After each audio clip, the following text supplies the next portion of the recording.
اعوذ باللہ من الشیطان الرجیم بسم اللہ الرحمن الرحیم اللہم صلی علی محمد وعلی آل محمد۔ ہمارے ملک کا حال ہم سب کے سامنے ہے، مسلمانوں کا اوور آل حال ہم سب کے سامنے ہے۔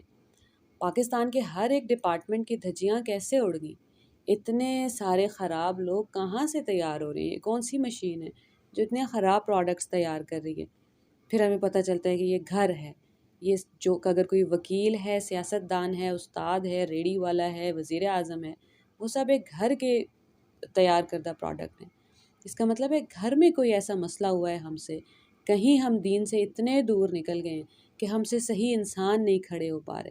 ہم نے صرف انسان کی تعمیر کرنی ہے، پھر وہ جہاں بھی جائے گا وہاں سونا بنے گا، وہاں ہیرا بنے گا، وہاں دنیا دیکھے گی، دنیا یاد کرے گی اس کو۔ اب ہر جگہ بے ایمانی نہیں ہے، کبھی کہیں کہیں تو ہمیں پتہ ہی نہیں ہے کہ دین کا اصول کیا ہے، اللہ تعالیٰ کے اصول کیا ہیں، اس کی وجہ سے ہم مار کھا جاتے ہیں، غلط فیصلے کر لیتے ہیں۔ اور کہیں کہیں ہمیں پتہ ہے لیکن لوگوں کے پریشر میں آ کے پھر غلط کام کر لیتے ہیں۔ اس سب آج ہم کھلی سلیٹ کے ساتھ، کوئی کسی کو جج نہیں کر رہا، جان لیتے ہیں کہ اللہ کا قانون کیا ہے، اس کے ساتھ پھر اللہ سے دعا مانگتے ہیں ہاتھ کھڑے کر کے کہ اللہ ہمت دیں، توفیق دیں کہ آپ کے قانون کے مطابق زندگی گزاریں تاکہ اچھے انسان تیار کر کے دنیا کو دے سکیں، تو جو دنیا کی بھاگ دوڑ سنبھالیں، جو لالچی نہ ہوں، جو صرف اپنے بارے میں نہ سوچیں۔ تو ایک خاندان کیسے بنتا ہے؟ میاں اور بیوی سے۔ شادی کا پروسیس جب تک ٹھیک نہیں ہوگا تب تک کوئی تبدیلی نہیں آ رہی ہمارے ملک میں۔ بیسک کو پکڑنا ہے نا، جڑ کو پکڑنا ہے۔ اس جڑ سے سارے تناور درخت نکل رہے ہیں اور ساری شاخوں پہ کڑوے پھل، زہریلے پھل پیدا ہو رہے ہیں۔ جڑ ٹھیک ہو گئی، جڑ میں میٹھا پانی چلا گیا تو انشاءاللہ پھل بھی میٹھے ہو جائیں گے۔ اب شادی میں ہم دیکھتے ہیں کہ مسئلے کہاں کہاں آ رہے ہیں۔ سب سے پہلا مسئلہ شادی میں ہم یہ کہہ رہے ہیں کہ نہ مرد کی زندگی میں اللہ تعالیٰ ہے، نہ عورت کی زندگی میں اللہ تعالیٰ ہے۔ بچپن سے ایک لڑکی کو یہ پڑھا سکھا کے بڑا کیا جاتا ہے کہ تمہاری شادی ہو جائے گی پھر یہ کر لینا، شادی کے لیے روٹی بنانا سیکھ لو، شادی کے لیے برتن دھونا سیکھ لو۔ اور ایک لڑکے کو صرف یہ بتایا جا رہا ہے کہ نوکری کرنی ہے تم نے، شادی ہونی ہے تمہاری، تمہیں گھر بنانا ہے۔ نہ ماں باپ کی اپنی زندگی میں اللہ تعالیٰ تھے، نہ بچوں کی زندگی میں اللہ تعالیٰ کو سینٹر بنا سکے ہیں ہم۔ جس کے پاس اللہ تعالیٰ ہوں گے نا، وہ کمپرومائز نہیں کرے گا، پھر وہ دنیا سے بھی نہیں ڈرے گا۔ اللہ تعالیٰ کہنے کو ہیں، نمازوں میں ہیں، دلوں میں نہیں گئے ابھی تک، دلوں میں بستے نہیں ہیں۔ اللہ تعالیٰ کو ہم جانتے نہیں ہیں، اللہ تعالیٰ ہمارے لیے بس ایک خیال ہے۔ جس دن اللہ تعالیٰ ہمارے لیے زندہ ہو گئے نا، اللہ تعالیٰ کو کہنا پڑتا ہے پھر اللہ لا الہ الا ہو الحی، وہ زندہ ہے، کیونکہ ہم سمجھے نہیں۔ سب سے پہلی چیز یہ ہے کہ لا الہ الا اللہ، انسان کو پتہ ہو کہ بھائی اللہ کا اصول جہاں جہاں ٹوٹے گا وہاں میں کھڑا ہو جاؤں گا۔ لاکھوں اربوں سالوں کی زندگی ہے میری، ہمیشہ ہمیشہ زندہ رہنا ہے میں نے، چند سالوں کے لیے اللہ کو ناراض نہیں کروں گا یا کروں گی۔ تو شادی میں کیا کیا مسئلے ہو رہے ہیں ہمارے یہاں؟ سب سے پہلا، مرضی نہ پوچھی جانا، زبردستی کی شادی۔ اور اس کے سب سے بڑی جڑ ہے، اسلام میں زبردستی کی شادی کی کوئی اجازت ہے ہی نہیں۔ ایک بار ایک صحابیہ کی شادی ہو گئی اور انہوں نے کمپلین کی کہ میری مرضی کے بغیر ہوئی ہے، تو رسول صلی اللہ علیہ وآلہ وسلم نے فرمایا تھا کہ یہاں طلاق کی بھی ضرورت نہیں ہے، کہ یہ نکاح ہے ہی باطل، نکاح خارج ہو گیا، نکاح ہے ہی نہیں جب مرضی کے بغیر کیا گیا۔ حضرت فاطمہ رضی اللہ تعالیٰ عنہ کی شادی کا حکم آسمانوں سے آیا، اللہ تعالیٰ نے ارشاد فرمایا کہ حضرت فاطمہ کی شادی حضرت علی سے ہو جائے گی۔ اس کے باوجود، اس کے بعد رسول اللہ صلی اللہ علیہ وآلہ وسلم نے حضرت فاطمہ سے پوچھا ہے کہ کیا آپ راضی ہیں، تیار ہیں شادی کے لیے؟ اتنا عمر کی کوئی قید نہیں ہے شادی میں۔ رسول اللہ صلی اللہ علیہ وآلہ وسلم کی عمر 25 سال تھی اور حضرت خدیجہ کی 40 سال، اور جب حضرت عائشہ کی شادی ہوئی ہے تو ان کی عمر 9 سال تھی اور حضور صلی اللہ علیہ وآلہ وسلم کی 50 سال۔ تو اسلام میں یہ کوئی کانسیپٹ نہیں ہے کہ بس مرضی ہونی ضروری ہے۔ ایسا نہیں ہے کہ آپ 18 سال کی بچی کو 40 سال کے مرد کے ساتھ زبردستی شادی کے رشتے میں، شادی کے زبردستی تو آپ 18 کو 18 کے ساتھ بھی نہیں باندھ سکتے۔ تو اگر مرضی ہے تو اسلام یہ والی بریکٹس نہیں ڈالتا کہ اچھا 2 سال بڑا ہو لڑکا، 2 سال لڑکی چھوٹی اور یہ پرفیکٹ میچ ہے۔ اسلام بہت پروگریسو ریلیجن ہے۔ آج کل کے سارے ماڈرنزم جو ہے نا وہ بڑی پیچھے رہ جائے گی اسلام کے آگے۔ بیوہ اور طلاق یافتہ سے شادی کرنے میں کوئی برائی نہیں ہے، کوئی مذائقہ نہیں ہے۔ یہاں ہمیں اپنی سوچ ٹھیک کرنے کی ضرورت ہے، کیونکہ ہم بھی یہی کرتے ہیں نا، کسی کی طلاق یافتہ کی شادی ہوتے ہوئے دیکھ لیتے ہیں یا کسی مرد کی تو باتیں کرنے لگتے ہیں۔ کسی بیوہ کی شادی ہوتے ہوئے تو ہم نے دیکھی ہی نہیں کبھی، کیونکہ ہم نے تو اس کو ٹیبو بنایا ہوا ہے۔ حضرت خدیجہ کی شادی رسول اللہ صلی اللہ علیہ وسلم کی شادی سے پہلے 2 بار بیوہ ہو چکی ہیں وہ. حضور صلی اللہ علیہ وسلم کی اپنی شادی کتنی طلاق یافتہ عورتوں سے ہوئی ہے. تو اسلام کچھ اور ہے، جو ہمارے پاکستان میں پریکٹس ہو رہا ہے وہ کچھ اور ہو رہا ہے. عمر کی کوئی قید نہیں ہے، بیوہ اور طلاق یافتہ کی کوئی قید نہیں ہے. شادی میں سب سے ضروری ہے کہ مرضی ہو. اگر مرضی ہوگی تو ہی 2 لوگ نبھائیں گے اور 2 لوگ اچھے تربیت کر سکیں گے بچوں کی. پیسہ، ضرورت سے زیادہ بوجھ ہم نے ڈال لیا ہے اپنے اوپر. مہندی کے خرچے، بارات کے خرچے، سونا، جہیز، بری، لوگوں کو ایک ایک سوٹ دکھانا ہے، باہر سے آنے والے لوگوں نے کتنے تحفے دینے ہیں. اللہ تعالیٰ نے قرآن پاک میں خود ارشاد فرمایا ہے کہ قرآن آیا ہے تاکہ وہ چیز تمہارے اوپر پاکیزہ چیزیں حلال کر دے اور تمام خبائث حرام کر دے، تمہارے اوپر سے بوجھ ہٹا دے، وہ بوجھ جس نے تمہاری کمر توڑ ڈالی ہے. زنجیریں پڑی ہوئی ہیں گلوں میں، یہ زنجیریں ہم نے خود ڈالی ہیں. میں اور آپ اگر یہ نہیں توڑیں گے نا، اگر ہمیں لگے گا کہ اچھا لوگ کیا کہیں گے، تو آج سے 100 سال بعد کے لوگوں کے اوپر میرا اور آپ کا امپیکٹ جا رہا ہے. اگر آج ہم میں سے کسی ایک نے کھڑے ہو کے کہہ دیا کہ نہیں شادی ہوگی تو اسلام کے اصولوں کے مطابق ہوگی، کوئی فالتو خرچہ نہیں ہوگا، مرضی کے مطابق ہوگی، جو بھی اسلام اصول بتا رہا ہے ان کے مطابق، تو پھر ہی ہم سابقون میں شامل ہو سکیں گے. جہیز کا ہم دلیل کہاں سے لاتے ہیں کہ رسول اللہ صلی اللہ علیہ وآلہ وسلم نے بھی تو حضرت فاطمہ کو گھر کا سامان گفٹ کیا تھا جتنا وہ کر سکتے تھے. کون سی بات چھپا لیتے ہیں کہ وہ پیسے حضرت علی کے تھے. رسول صلی اللہ علیہ وآلہ وسلم نے حضرت علی سے زرہ بکوا کے وہ جو پیسے آئے تھے اس سے حضرت فاطمہ کو سامان خرید کے دیا تھا، اپنی جیب سے تو 1 روپیہ بھی نہیں دیا.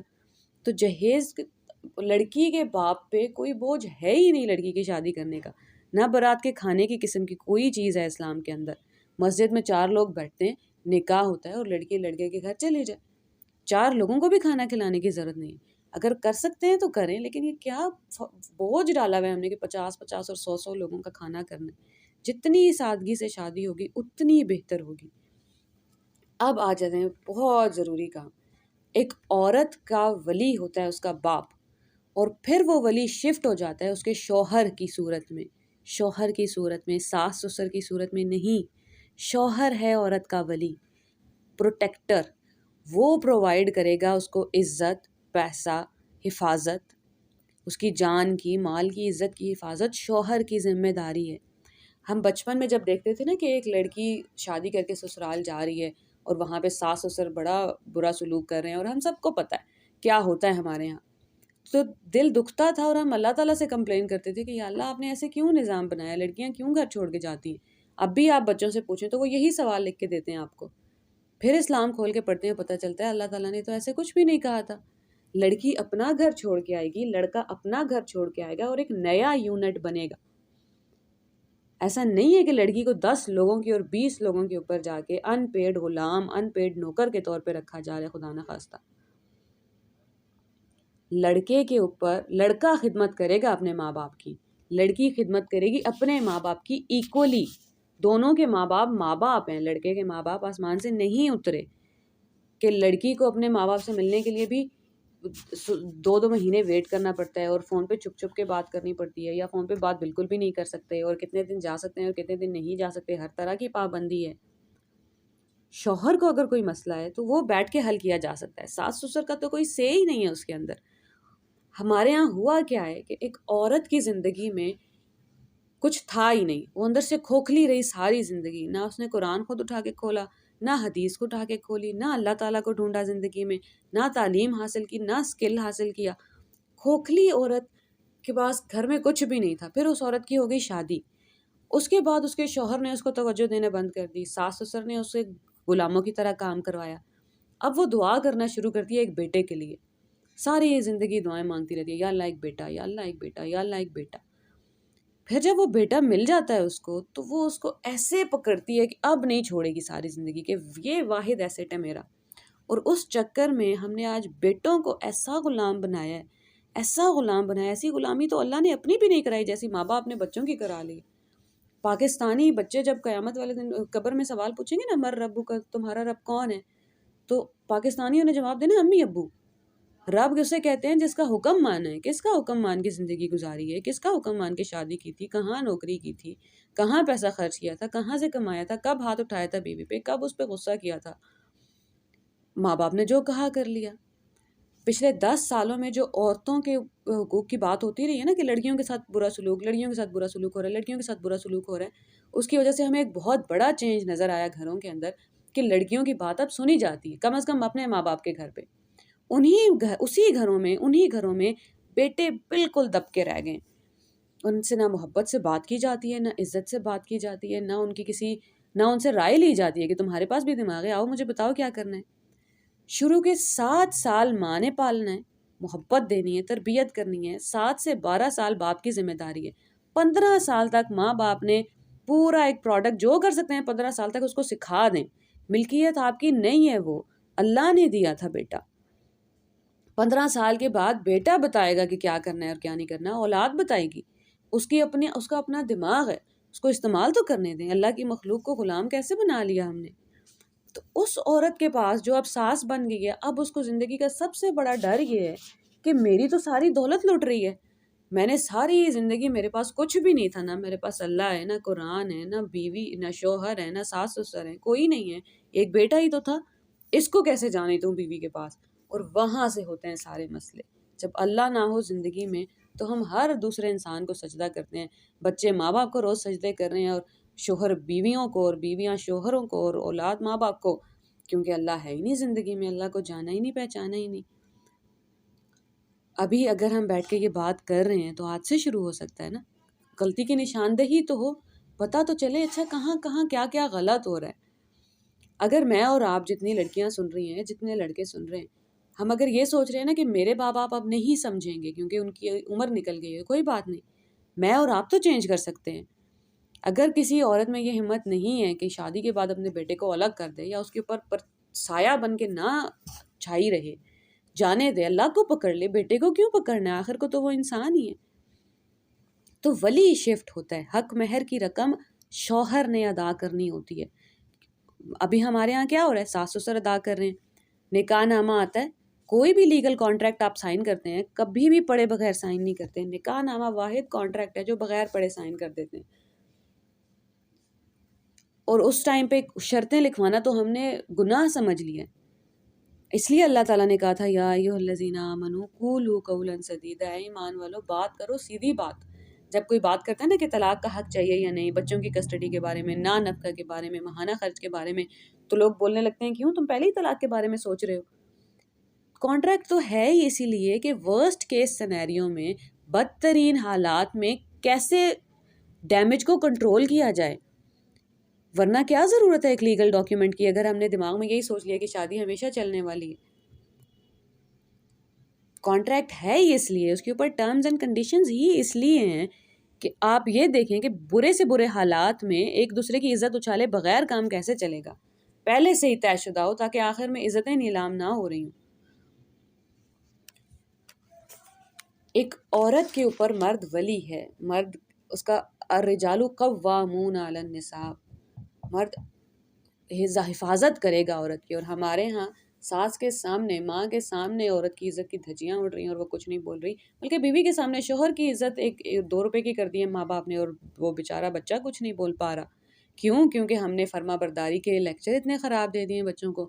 وبالوالدین احسانا کے اوپر ماں باپ جو شرک کراتے ہیں بچوں سے، صبح دوپہر شام سجدے کراتے ہیں. ہمیں کیا لگتا ہے زمین پہ سر رکھ دینا سجدہ ہے؟ جس کے حکم کے تابع ہو گئے ہیں. رسول اللہ صلی اللہ علیہ وآلہ وسلم کی حدیث ہے کہ خالق کی نافرمانی میں مخلوق کی اطاعت نہیں ہوگی، اور ہم روز خالق کی نافرمانی میں ماں باپ کی اطاعت کر رہے ہیں. اس لیے اللہ تعالیٰ نے بار بار کہا تھا اتقوا اللہ. کبھی کبھی سسرال والے بچوں کو ڈراتے ہیں نا، بہوؤں کو، کہ تمہارے ماں باپ زندہ ہیں بعد میں دیکھ لیں گے. خدا نخواستہ ماں باپ کون ہوتے ہیں؟ ماں باپ کے پاس کون سی طاقت آ گئی ہے؟ اس کا اللہ ہے جو ہمیشہ زندہ رہے گا. آپ کے بیٹے کا بھی وہی رب ہے، آپ کا بھی وہی رب ہے. ملکیت تو کوئی انسان کسی دوسرے انسان کی نہیں ہے. قرآن پاک میں جب اللہ تعالیٰ شوہر کو بیوی کے بارے میں کچھ سمجھا رہے تھے نا کہ کیسا سلوک کرنا ہے، تو اللہ تعالیٰ نے ایک بات بولی ہے جو ہر ایک گھر میں لگی ہونی چاہیے پینٹنگ کے طور پہ، ہر ایک انسان کو یاد رہے، واتقوا اللہ، دیکھو اللہ سے ڈرتے رہو۔ اب تم گھر کے سربراہ ہو، آخری فیصلہ تمہارا ہوگا، تم ذمہ دار ہو۔ وَاعْلَمُوا أَنَّكُم مُّلَاقُوهُ، جان لو کہ ایک دن اس سے ملنے والے ہو۔ اللہ تعالیٰ کہہ رہے ہیں میں نے تمہیں دے دی ہے کسٹڈی میں لوگ، تمہاری بیوی، تمہارے بچے، یہ مت سمجھنا یہ لاوارث ہیں، تم مجھ سے ملو گے آ کے، یاد رکھنا۔ واتقوا اللہ، اللہ سے ڈرتے رہو۔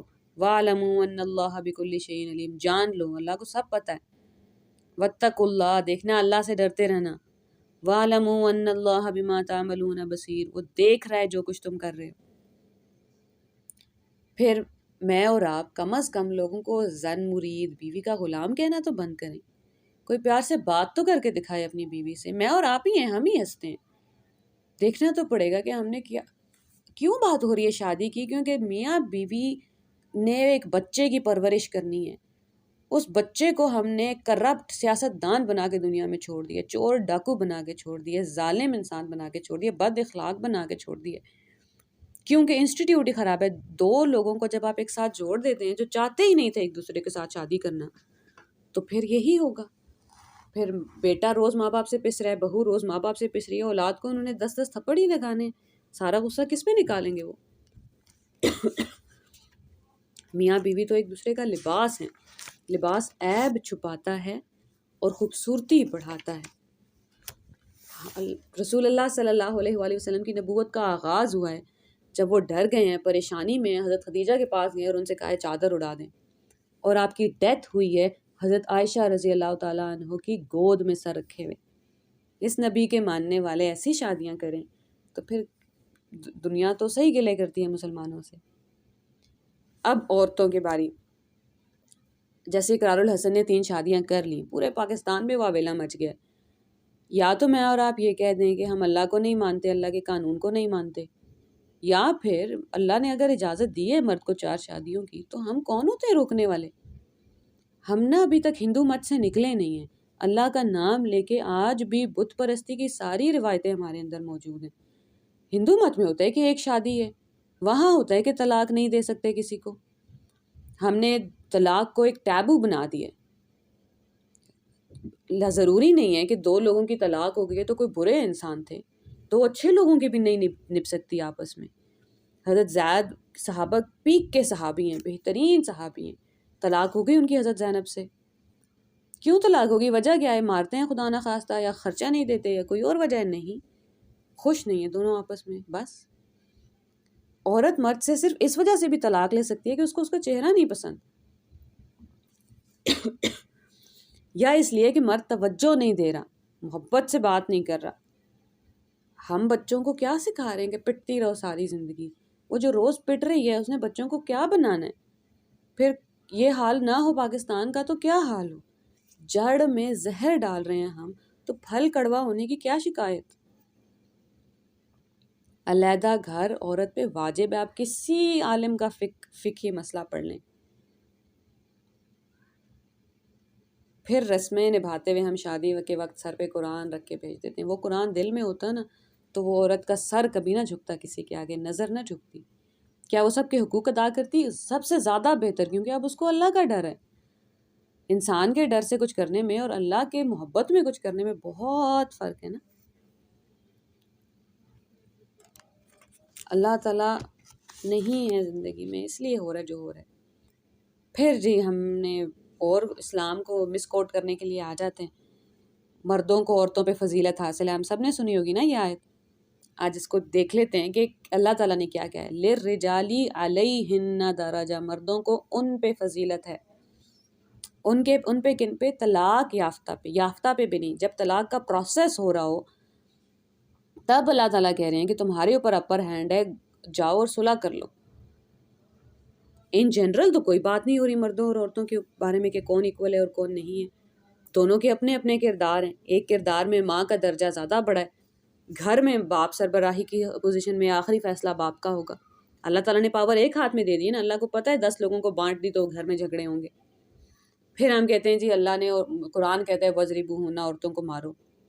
پوری آیت پڑھی ہم نے، پوری سورہ پڑھی، سورہ نساء میں حکم ہے یہ اور سورہ نساء ہے ہی اب نارمل سچویشنز کی سورہ، جہاں کرمنل بیہیویئر اللہ تعالیٰ ڈسکرائب کر رہے ہیں، وہاں تو اللہ کو یہ بھی بتانا پڑا ہے کہ ماں سے، بیٹی سے، بہن سے، پھپھو سے، خالہ سے شادی نہیں ہو سکتی. اس قدر اب نارمل سچویشن کی بات ہو رہی ہے، ہر اب نارمل سینیریو وہاں ڈسکس ہو رہا ہے. وہاں اللہ تعالیٰ کہہ رہے ہیں کہ اگر کوئی ایسی عورت ہے جو بد کردار ہے اور جو شادی کے عزت کی حفاظت نہیں کر رہی، اس کو مارا جا سکتا ہے.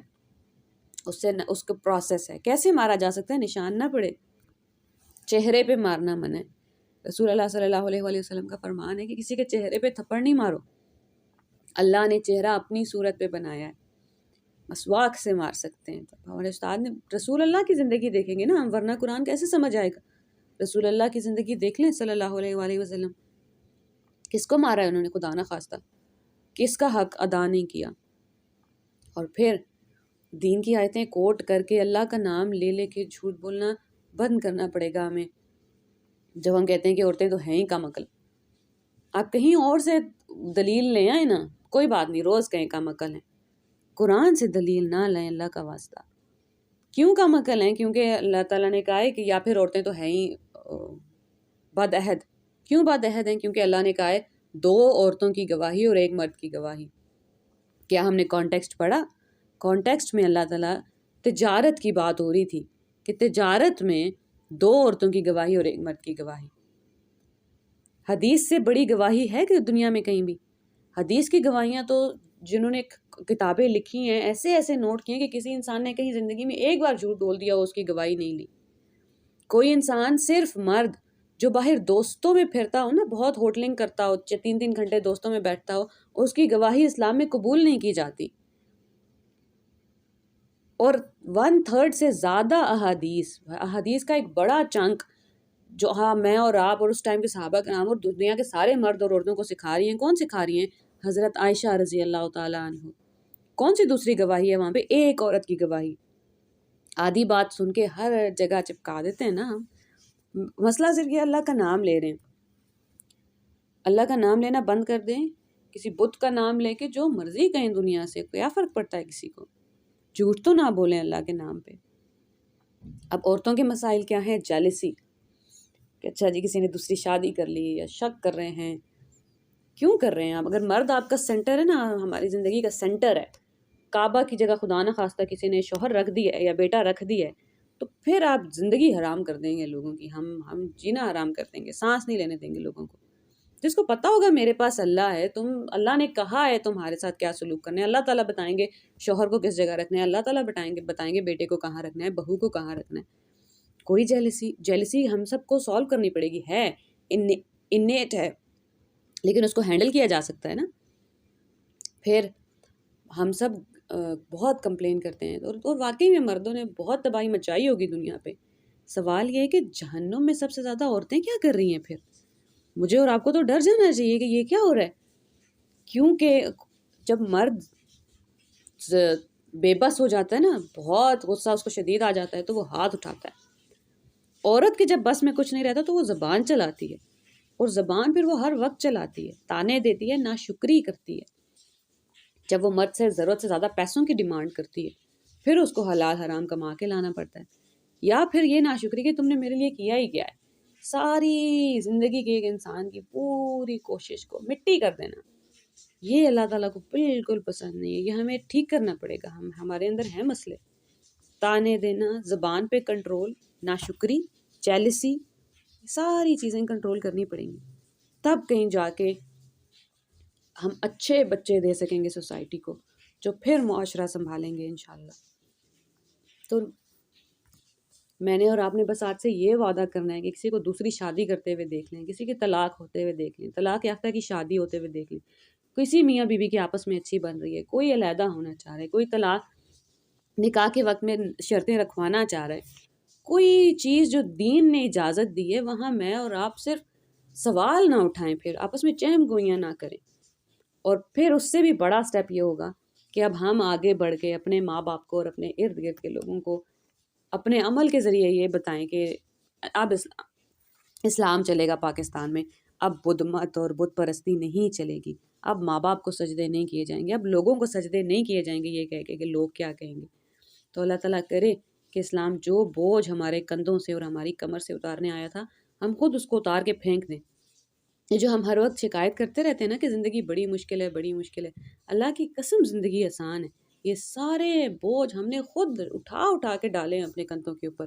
اسلام تو یہ بوجھ ہٹانے آیا تھا۔ جس کے پاس اللہ ہو وہ تو ایسے فری ہو کے گھومتا ہے کہ بھائی اللہ کی مانوں گا۔ ہمیں کیا لگتا ہے کہ جو صحابہ کرام جو اپنی جان دے رہے تھے وہ کوئی بہت بوجھ تھے ان کے دلوں پہ؟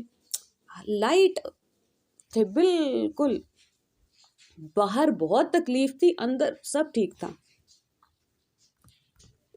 اللہ تعالی ہم سب کو دین اسلام پہ چلنے کی توفیق عطا فرمائے، ہمارا دین اسلام ہو جائے نظام حیات۔ زندگی کیسے گزارنی ہے وہ ہم اللہ سے سیکھیں، کسی بت سے نہیں، لوگوں کے ڈر سے ہر دوسرے انسان کو سجدے کرتے پھرتے نہ مر جائیں، خدا نخواستہ پھر جب فرشتے پوچھیں